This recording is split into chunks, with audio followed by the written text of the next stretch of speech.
Okay, we're going to get started. Thank you for coming to Spiritfest 2025. And do you want me to start?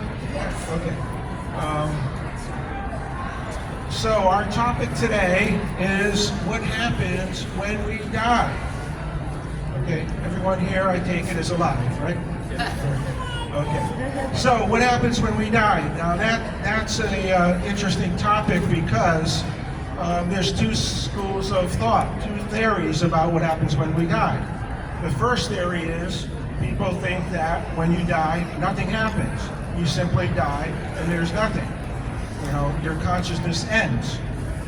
The second school of thought or theory is that your consciousness, your soul, goes on somewhere.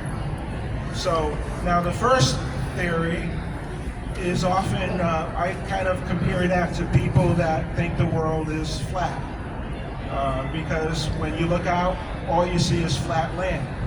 So people that tell you that there's nothing happens when you die are often very misinformed because they haven't looked into the reality of all the research that's out there, all the testimonies of people that have actually died and have come back.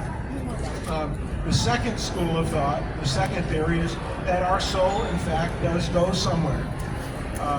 And again, I had this thought since I was a teenager. I always believed that my consciousness came from somewhere and has to go somewhere when we leave this earth plane. And for the last 50 years, I've been trying to prove that. Now, all that changed tremendously when I met Mary. And Mary's going to talk about what happened to her in her journey and why we wrote Divinely Touched. A little bit about my background, though, prior to her getting into her story, is that I started out in science education. I was a science teacher in middle school, then I became a biology and biochemistry teacher in high school. I continued my education, got a degree in counseling, and then a second degree in school psychology. The last 20 years I was a school psychologist in an inner city school outside of Providence, Rhode Island. I like graduate school so much that I continued my education and got a PhD in mental health.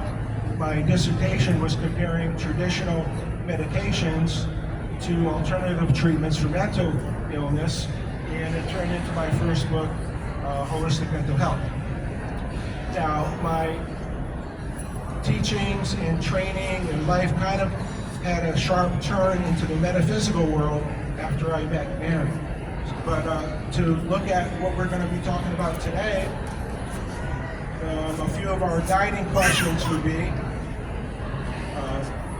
again, when we think about consciousness existing after we die, what happens when we die, we have to look into things like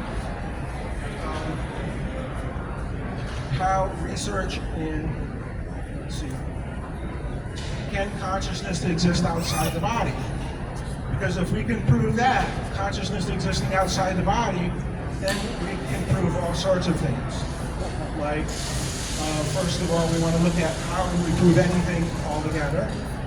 Can science and research and data support and explain things like psychic phenomena, things like ESP, telepathy, clairvoyance, precognition, out-of-body experiences, near-death experiences, reincarnation, energy healing, the spirit dimension. And if psychic phenomenon is verifiable, what effect does it have on my life? And what happens when we die? So those are some of our guiding questions, what we're going to be talking about in the next 3 hours. 45 minutes. Okay, so Mary's going to tell you a little bit about how we wrote Divinely Touched and what happened to her and put us on this journey. Thank you all for being here. Can you hear me okay? I gotta talk louder. A little bit hard back, a little Put it loud. louder? Talk louder? If you had told me 10 years ago that I'd be standing in front of all of you today, I would have bet everything I own that would never be so. Because I always look for the darkest corner of a room, always feeling so insecure and not good enough. But with Mother, Father, God, truly all things are possible and makes all things new. like so many other women, I lived through abuse. I had severe anxiety, severe depression. I was diagnosed with body dysmorphic disorder. I was hospitalized twice for what doctors thought were psychotic and nervous breakdowns and putting on a host of medications that made me unable to think clearly or function at all. But what really has put me here in front of you today is being brought into a world that I never existed. I worked in finance for 20 years in a large corporation in Rhode Island. I had a normal life. Well, to say what normal is, but back then I worked every day. I came home, cooked, cleaned, took care of the animals, and this is life as most of us know it. But what I have learned through much pain is that there is a whole other world going on that most people can't see that exists within this world that we think is so real. I discovered this after 15 years of marriage, and I was on my own for the very first time in my whole life. I was too afraid to even go out after the first 2 years, so I just stayed home and I bought a dog, and she was my life and happiness. But after several years, I felt I needed to venture out and do something more. So after several relationships that were very controlling and making me feel not good enough, I started to get very sick. I had severe abdominal bloating, cramps. I had my lips turned black. I would wake up every day with black and blues all over my body. I had sores all over my face. I had severe exhaustion. I had cankers all in my tongue.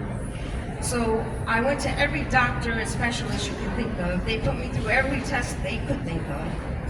Colonoscopies, endoscopies, allergy tests, MRIs, CAT scans, EKGs, and everything came back perfectly normal. Like I should be the picture of health. But they could all see how sick I was. And I continued to get sicker and sicker. Finally, I started to see spirits and hear voices, which made the doctors think that I was psychotic. When doctors couldn't find any answers for me of why I was so sick, because everything would come back normal, I started seeking out my own search. So I went into the alternative, which I knew nothing about, and I started seeking out shamans, energy healers, and psychics that did tell me what was going on with me and helped me. Now, through all my experiences with doctors, my favorite doctor, Dr. Dave, is going to explain how these unseen forces exist. Thank you. Thank you. So, I'm your favorite doctor. But actually, there's two things that Mary doesn't like about me. One is that I don't listen to her enough, and something else. So anyhow, when we're looking at can consciousness exist outside the body, we want to look at what is proof, right? How do you prove something? Well, I found that there's three avenues to proof. We can look at research and data, we can look at historical evidence, and we can look at personal experience. So when we're talking about our consciousness existing outside the body, what happens when we die, we want to look at these three avenues of proof in order to prove something. Now, science proves things all the time. Okay, and what is science? They explain the observable, and it's based on replicated results. When one scientist does an experiment, they have to have similar results, or at least up to 50% by other scientists to prove that their theory or experiments were correct. So that's replicated results. And this formulates things like principles and theories. Now, science traditionally has trouble with psychic phenomena because science and medical doctors would tell you there's no proof, right? If you go to a doctor and say, you know, you're hearing voices, well, they're going to put you on medications and hospitalize you like they did to Mary the first time. But I started thinking, does science prove things that we can't see?